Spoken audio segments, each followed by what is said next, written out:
اعوذ باللہ من الشیطان الرجیم بسم اللہ الرحمن الرحیم۔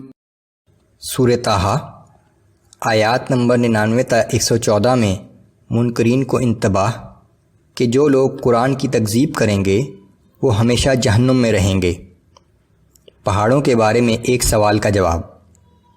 اللہ ہر چیز سے باخبر ہے اور روز قیامت اس کی اجازت کے بغیر کسی کو شفاعت کا اختیار نہ ہوگا۔ جس نے شرک کیا وہ نامراد ہوگا اور اہل ایمان کو بہترین اجر ملے گا۔ قرآن کو عربی زبان میں نازل کرنے کی حکمت، رسول اللہ صلی اللہ علیہ وآلہ وسلم کو وحی کو یاد کرنے کے بارے میں نصیحت اور ایک دعا کی تلقین۔ اعوذ باللہ من الشیطان الرجیم کذالک نقص علیک من انباء ما قد سبق۔ اے پیغمبر صلی اللہ علیہ وآلہ وسلم، جس طرح ہم نے موسیٰ کا واقعہ بیان کیا اسی طرح ہم تمہیں گزشتہ واقعات کی اور خبریں بھی سناتے رہتے ہیں۔ وَقَدْ آتَيْنَاكَ مِن لَّدُنَّا ذِكْرًا، اور ہم نے اپنے پاس سے تمہیں ایک نصیحت کی کتاب عطا فرمائی ہے۔ مَنْ أَعْرَضَ عَنْهُ فَإِنَّهُ يَحْمِلُ يَوْمَ الْقِيَامَةِ وِزْرًا۔ جن لوگوں نے اس کتاب سے روگردانی کی وہ قیامت کے دن ایک بہت بھاری بوجھ اٹھائے ہوئے ہوں گے۔ خالدین فیہ وساء لهم یوم القیامت حملا۔ وہ لوگ ہمیشہ اسی حال میں رہیں گے اور کیا ہی برا بوجھ ہے جو یہ لوگ قیامت کے دن اٹھائے ہوئے ہوں گے۔ یوم ينفخ فی الصور ونحشر المجرمین یومئذ زرقا۔ یہ قیامت کا دن وہ ہوگا جب سور پھونکا جائے گا اور ہم مجرموں کو اس حال میں جمع کریں گے کہ خوف کی وجہ سے ان کی آنکھیں نیلی ہو جائیں گی۔ یتخافتون بینہم ان لبثتم الا عشرا۔ وہ آپس میں چپکے چپکے کہیں گے کہ تم دنیا میں زیادہ سے زیادہ 10 دن رہے ہو۔ نحن اعلم بما يقولون اذ يقول امثلهم طريقة ان لبثتم الا يوما۔ جو کچھ وہ کہہ رہے ہیں اس کی اصل حقیقت ہم جانتے ہیں، اور ان میں سے سب سے زیادہ بہتر اندازہ لگانے والا شخص کہے گا کہ میں سمجھتا ہوں کہ تم ایک دن سے زیادہ نہیں رہے ہو۔ وَيَسْأَلُونَكَ عَنِ الْجِبَالِ فَقُلْ يَنسِفُهَا رَبِّي نَسْفًا۔ اے پیغمبر صلی اللہ علیہ وآلہ وسلم، لوگ آپ سے پہاڑوں کے بارے میں پوچھتے ہیں، سو آپ کہہ دیجئے کہ قیامت کے روز میرا رب ان پہاڑوں کو ریزہ ریزہ کر کے ہوا میں اڑا دے گا۔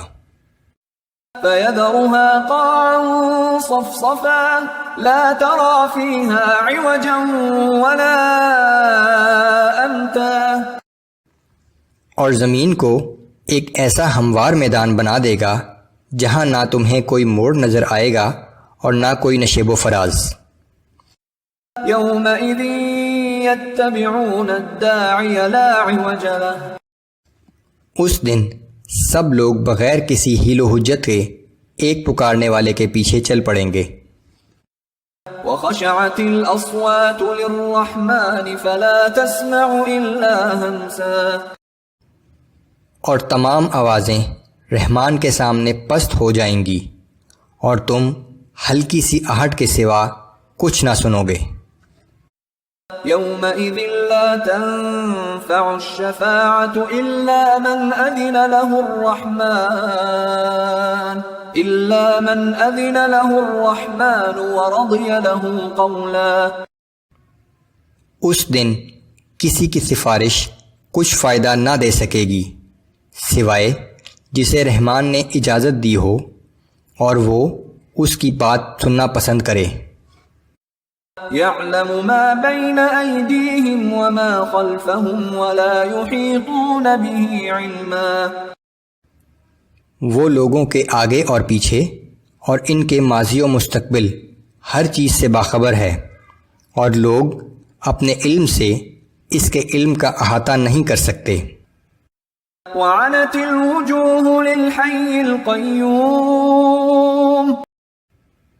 اور اس دن تمام چہرے اس اللہ کے حضور جھک جائیں گے جو ہمیشہ زندہ اور قائم رہنے والا ہے۔ وقد خاب من حمل ظلما، اور جس شخص نے ظلم کا بوجھ اٹھایا یعنی کفر کا مرتکب ہوا وہ نامراد رہے گا۔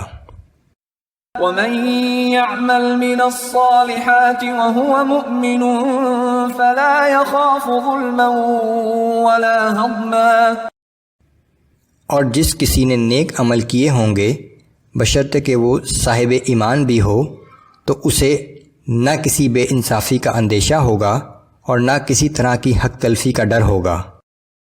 وكذلك أنزلناه قرآنا عربيا وصرفنا فيه من الوعيد لعلهم يتقون أو يحدث لهم ذكرا۔ اسی طرح ہم نے اس تمام قرآن کو عربی میں نازل کیا ہے، اور اس میں ہم نے اپنے عذاب کا طرح طرح سے تذکرہ کیا ہے تاکہ لوگ پرہیزگاری اختیار کریں یا اس کے ذریعے ان میں سوچنے سمجھنے کی صلاحیت پیدا ہو جائے۔ فتعالى الله الملك الحق، پس جان لو کہ اللہ نہایت بلند شان والا ہے اور وہی بادشاہ حقیقی ہے۔ ولا تعجل بالقرآن من قبل أن يقضى إليك وحيه وقل رب زدني علما۔ اے پیغمبر صلی اللہ علیہ وآلہ وسلم، جب آپ کی طرف وحی بھیجی جاتی ہے تو اس کے مکمل ہونے تک قرآن پڑھنے میں جلدی نہ کیا کیجیے، اور دعا کیجیے کہ اے میرے رب میرے علم میں مزید اضافہ فرما دے۔